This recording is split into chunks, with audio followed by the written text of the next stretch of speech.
Bonjour à tous, bienvenue dans cette nouvelle vidéo. Aujourd'hui, je vais parler d'un sujet vraiment important qu'on a déjà évoqué à de très nombreuses reprises sur notre chaîne YouTube, mais je pense que c'est important de revenir dessus et vraiment de repartir sur le fondamental, puisqu'on voit qu'il y a vraiment un mouvement qui se dégage de plus en plus et il y a vraiment une évolution comme ça qui s'est accélérée là, ces dernières semaines et on voulait vraiment vous présenter ça dans cette vidéo. On voit que de plus en plus de gros investisseurs, gros fonds d'investissement, etc. commencent à parler ouvertement, notamment des crypto-monnaies en général et plus particulièrement du Bitcoin, et je pense que c'est important aujourd'hui de vous focaliser également aussi sur des personnes qui ont déjà eu des réussites financières très importantes, puisque c'est peut-être ce que vous recherchez, c'est sans doute ce que vous recherchez lorsque vous investissez dans le secteur des crypto-monnaies. Donc je pense que c'est important de regarder ce que les grands investisseurs et ceux finalement les grands de ce monde font de leur côté, ce qu'ils préconisent et les raisons pour lesquelles ils préconisent ce genre d'alternative, et de prendre finalement ce qu'il y a à prendre de votre côté, si ça vous correspond oui ou non en fait, mais d'entendre au moins ce que ces gens-là ont à dire et ensuite de faire votre propre opinion à ce sujet-là. Je vous ai déjà fait énormément de vidéos sur la chaîne YouTube qui vous présentaient notamment le fait que il y avait beaucoup d'élites qui mentaient ouvertement, qui disaient qu'ils s'intéressaient absolument pas à Bitcoin, alors qu'en réalité ils avaient déjà des fonds investis dedans et qui voulaient simplement que le cours baisse pour pouvoir acheter plus bas. Je vous avais déjà montré de très nombreuses reprises toutes ces informations-là, j'avais même donné des chiffres, des articles, etc. Donc tout ça, je vais pas revenir sur ces sujets. Là, je vais me focaliser sur plus récemment. Et là, on a eu 3 grosses news qui sont sorties avec 3 grandes personnes que nous on suit dans le secteur des investissements en général et qui a un petit peu réveillé toute la cryptosphère ces derniers temps. Donc, premièrement, je vais parler de Robert Kiyosaki. Ensuite, je parlerai de Dan Morehead qui est le PDG, donc le CEO de Pantera Capital, qui est une firme d'investissement dans le secteur des crypto-monnaies plus particulièrement. Et puis également la très grosse news de ces derniers temps avec Paul Tudor Jones, qui est un investisseur légendaire dans le secteur financier traditionnel, qui a avoué finalement d'avoir investi une partie de son capital, une partie de ses fonds directement dans Bitcoin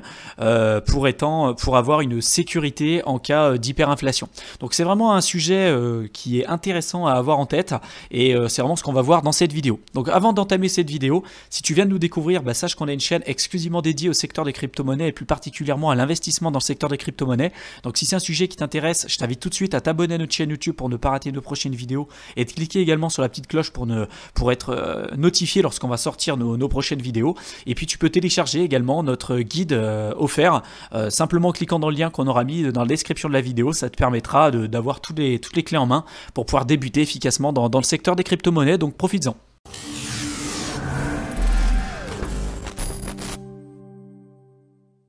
Donc comme je vous l'ai expliqué en début de cette vidéo, en introduction de cette vidéo, je pense que c'est intéressant de s'ouvrir l'esprit et d'écouter finalement ce que les grands investisseurs et ceux qui ont eu une réussite financière pensent finalement du système financier dans lequel on se trouve aujourd'hui, les alternatives dans lesquelles ils ont décidé d'investir aujourd'hui et finalement ce qu'ils pensent du Bitcoin à l'heure actuelle. Est-ce que c'est pour eux une bonne alternative? Est-ce que c'est une mauvaise alternative? Est-ce que ils ont des raisons finalement d'investir dedans qui peuvent être complètement différentes des vôtres? Donc encore une fois, c'est pour pouvoir s'ouvrir l'esprit au maximum. Dernièrement, donc je ne sais pas si vous suivez, je pense que vous connaissez, mais Robert Kiyosaki, donc qui est quand même un très grand investisseur,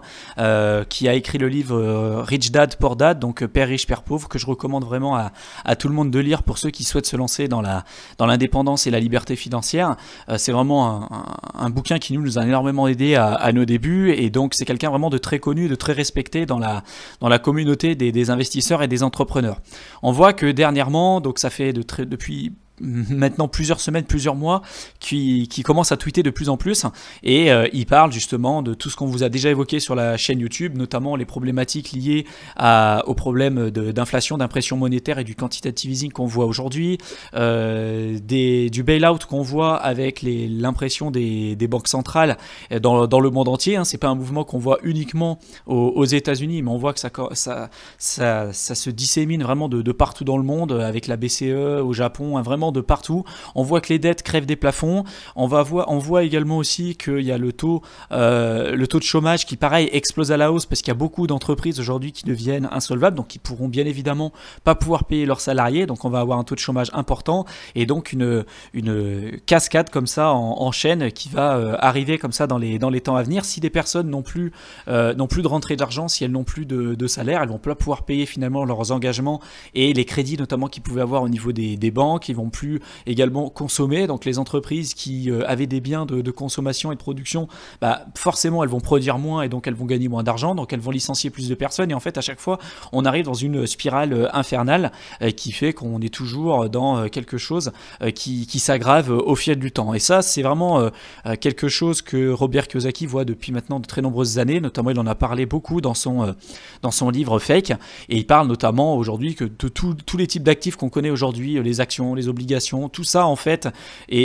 sont présents dans une véritable bulle spéculative. Il n'y a plus aucune corrélation entre les informations que vous pouvez retrouver et la valeur que vous retrouvez sur les marchés financiers et la valeur réelle qui est créée, et la réalité que vous pouvez retrouver dans l'économie en général, la véritable création de richesse que vous retrouvez dans l'économie. Donc ça c'est vraiment ce qu'il présente dans son livre Fake. Il dit que donc tous les actifs aujourd'hui sont complètement faux, qu'il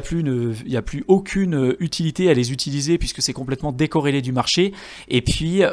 les seules choses qui sont aujourd'hui et qui ont une véritable utilité, c'est notamment les métaux précieux, donc l'or et l'argent, qui sont véritablement des réserves de valeur, store of value en anglais, et également unit of account, donc unité de compte, et medium of exchange, moyen d'échange. C'est les trois finalement moyens les plus importants et qui font qu'aujourd'hui une monnaie est considérée comme une monnaie. Donc unité de compte, moyen d'échange et réserve de valeur. Donc l'or et l'argent, ça fait depuis maintenant plus de 5000 ans que c'est bien évidemment des réserves de valeur et que ça a été testé par le marché. Et ce qui est intéressant, c'est de voir que finalement aujourd'hui, il conseille à ses followers de détenir de l'or, de l'argent et également du Bitcoin, qui sont premièrement une réserve de valeur, une unité de compte et également 3 échangeables, donc un moyen d'échange facilement. Et que pour lui, les plus gros perdants de cette génération seront finalement ceux qui seront les savers, qu'on appelle ceux qui vont simplement épargner pour leur retraite, qui vont recevoir de l'argent pour leur retraite et qui vont les placer comme ça pour espérer gagner de l'argent sur le long terme, ou se disant qu'ils auront éventuellement assez d'argent pour subvenir à leurs besoins sur le long terme. Lui, il explique simplement que il n'y a aucune utilité à épargner de l'argent quand vous avez des personnes, les élites d'aujourd'hui, qui ont la possibilité d'en imprimer à partir de rien. Mathématiquement, si vous sauvegardez de l'argent en euros et que du jour au lendemain, vous avez des milliards comme ça qui sont imprimés tel qu'on le voit aujourd'hui, mathématiquement, l'argent que vous avez sur votre compte en banque n'aura pas le même pouvoir d'achat aujourd'hui qu'il a pu y avoir hier avant finalement cette impression monétaire. Bon, je ne vais pas rentrer dans le détail parce que c'est déjà un sujet qu'on a évoqué à de très nombreuses reprises, mais c'est bien évidemment le message qu'il essaye de faire passer. Ce qui est intéressant, c'est de voir que ces derniers temps, Robert Kiyosaki commence à comprendre véritablement, je pense qu'il l'a compris depuis de nombreuses années, mais on voit vraiment qu'il martèle sa communauté avec de très nombreuses vidéos sur sa chaîne YouTube Rich Dad Poor Dad, notamment en expliquant les raisons de ce pourquoi vous devez investir aujourd'hui dans l'or, l'argent et les crypto-monnaies, et plus particulièrement dans Bitcoin. Également sur les réseaux sociaux, on voit également aussi Dan Morehead, qui est également le PDG de Pantera Capital. Pantera Capital, c'est une firme de gestion finalement d'investissement qui va particulièrement investir dans le secteur des crypto-monnaies, donc ils vont gérer quand même plusieurs millions de patrimoine d'investissement. Je crois qu'ils avaient l'équivalent à peu près de 700 millions, là il y a à peu près un mois et demi d'actifs sous gestion, donc c'est quand même une grosse firme d'investissement dans le secteur des crypto-monnaies, je parle, dans le secteur financier traditionnel, bon forcément c'est pas forcément quelque chose de très important, mais dans le secteur des crypto-monnaies c'est également très intéressant. Il y a également Grayscale, qui est la plus grosse firme aujourd'hui d'investissement dans le secteur des crypto-monnaies. Et donc lui, Dan Morehead, ce qui est intéressant, c'est que récemment il a expliqué, il a fait tout un article que je vous mettrai en description de la vidéo, qui explique les raisons pour lesquelles selon lui on serait vraiment dans une spirale vraiment très intéressante pour le Bitcoin, et on aurait vraiment tous les feux allumés au vert pour vraiment avoir l'équivalent d'un super cycle dans le secteur des crypto-monnaies. Et on partage également son point de vue dans le sens où si aujourd'hui, avec des taux d'intérêt négatifs, avec une impression monétaire qui crève les plafonds, avec aujourd'hui un halving qui est sans doute déjà passé, alors vous regardez cette vidéo, mais avec un halving qui est déjà passé, on serait vraiment dans tous les voyants au vert pour avoir l'équivalent d'un super cycle. Et selon lui, on arriverait sur août 2021 vers un prix du Bitcoin à 115 212. Donc il explique un peu plus en détail ici dans cet article comment il a calculé ça, etc. Et je vous mettrai le lien de toute façon en description de la vidéo. Ce qui est également intéressant, c'est de voir les personnes qui viennent du secteur financier traditionnel, notamment Paul Tudor Jones, que vous connaissez sans doute, qui est un investisseur de renom, un peu au même titre que Ray Dalio, que Warren Buffett, etc., qui sont vraiment des très très gros investisseurs. et qui possède des hedge funds, donc qui possède vraiment des fonds d'investissement et donc qui gère des fonds spéculatifs avec des milliards d'euros. Je crois que Paul Tudor Jones, donc il a une valeur aujourd'hui nette de 5,1 milliards de dollars en novembre 2019, donc peut-être qu'aujourd'hui c'est encore mieux, encore plus important, mais il a un fonds de gestion qui s'appelle le Tudor Investment Corporation, qui aujourd'hui gère à peu près, je crois que c'est 33 milliards d'actifs sous gestion, ce qui est absolument pas rien. À côté, vous avez Warren Buffett qui gère 150 milliards de gestion, enfin de fonds sous gestion, donc c'est encore beaucoup plus impressionnant. Mais Paul Tudor Jones, ça reste quand même quelqu'un de très respecté dans la communauté, dans la finance traditionnelle. Et ce qui est intéressant, c'est que dernièrement, je pense que vous êtes au courant, il y a eu énormément de bruit dans le secteur des crypto-monnaies là-dessus, c'est qu'il a expliqué qu'il a décidé, lui, d'investir dans son fonds d'investissement, notamment dans Bitcoin, en tant qu'un moyen, un hedge contre l'inflation, le moyen de se protéger contre une hyperinflation, puisque selon lui, c'est tout expliqué dans cet article, on est dans un système aujourd'hui qui ne s'est encore jamais vu. Il a quand même pas mal de bagages techniques et il a quand même vécu de nombreuses crises, et il explique que le système dans lequel on vit aujourd'hui, pour lui, il ne l'a absolument jamais connu jusqu'à présent et il ne voit pas comment ça peut se terminer bien. Pour lui, ça va simplement se terminer par des grosses problématiques qui vont se lier notamment à des grosses, je dirais des faillites en cascade, avec des insolvabilités qu'on va pouvoir voir comme ça au fur et à mesure du temps, avec des banques centrales qui vont être obligées toujours d'imprimer de plus en plus d'argent, puisque de toute façon, on sait que les États aujourd'hui sont insolvables et qu'ils n'auront pas la possibilité de rembourser leurs dettes. Donc, de toute façon, la seule manière aujourd'hui de pouvoir continuer un petit peu dans ce système-là, ça va être d'imprimer de l'argent.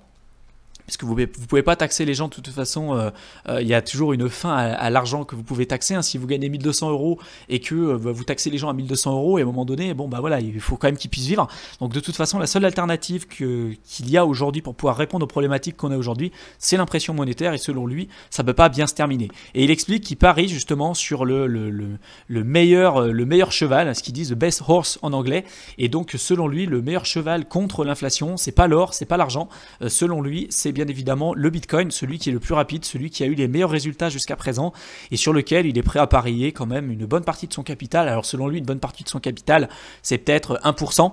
C'est peut-être 5% de son capital. En tous les cas, quand vous jouez avec plusieurs milliards, bien évidemment, c'est beaucoup plus que ce que vous ou moi pouvons nous permettre d'investir dans le secteur des crypto-monnaies. Ce qui est intéressant aussi de voir, c'est que des personnes comme ça du monde traditionnel, quand ils commencent à investir dans le secteur des crypto-monnaies, les autres personnes qui ont également des fonds de gestion, des hedge funds, écoute beaucoup plus que quand c'est un pauvre mec sur internet comme nous qui expliquons le Bitcoin c'est génial, il faut investir dedans. Clairement, on n'a aucune crédibilité vis-à-vis des personnes qui gèrent des milliards. Par contre, quand vous avez des personnes comme Paul Tudor Jones ou également Robert Kiyosaki, qui n'est pas un gestionnaire de fonds mais qui a quand même une très forte réussite financière, les gens commencent à l'écouter quand même beaucoup plus. Et donc, ce qui est intéressant aussi de voir, c'est que si on a un hedge fund qui commence à investir dedans, mathématiquement, vous avez d'autres hedge funds qui vont commencer à le faire, bien qu'on sait qu'il y en a énormément qui l'ont déjà fait. Vous avez Fidelity qui a déjà investi énormément de son capital là-dedans, qui a une ferme de mining qui est juste gigantesque. Donc on voit que de toute façon, c'est une tendance qui continue et qui risque de s'accélérer comme ça dans les temps à venir. Et nous, on voit vraiment l'évolution et l'adoption des crypto-monnaies un peu comme les chaises musicales, si vous voulez. Le premier qui va se lancer, en fait, vous ne voulez pas être le premier forcément à vous asseoir. Par contre, vous ne voulez absolument pas être le dernier. Si vous êtes le dernier à vous asseoir, vu que Bitcoin de toute façon c'est capé à 21 millions, si vous avez un jour un pays qui dit bah voilà, nous aujourd'hui on déclare solennellement qu'on possède aujourd'hui 150 000 par contre Bitcoin, 150 000 Bitcoin, et que vous avez des hedge funds comme par exemple celui qui est détenu par Paul Tudor Jones qui dit bah nous on investit dans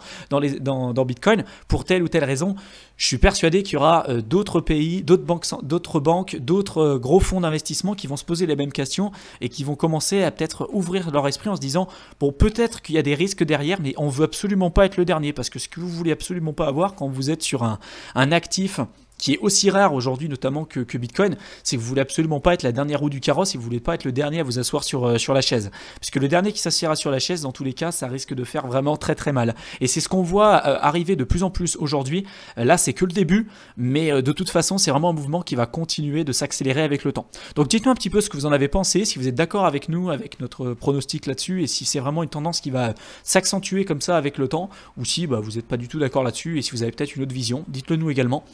j'espère en tout cas que cette vidéo vous a plu. Si c'est le cas, laissez-nous un pouce bleu, partagez au maximum pour nous aider à nous faire connaître, ça nous fera extrêmement plaisir. Et puis sur ce, je vous souhaite une excellente fin de soirée, j'espère vous retrouver dans une prochaine vidéo. Salut!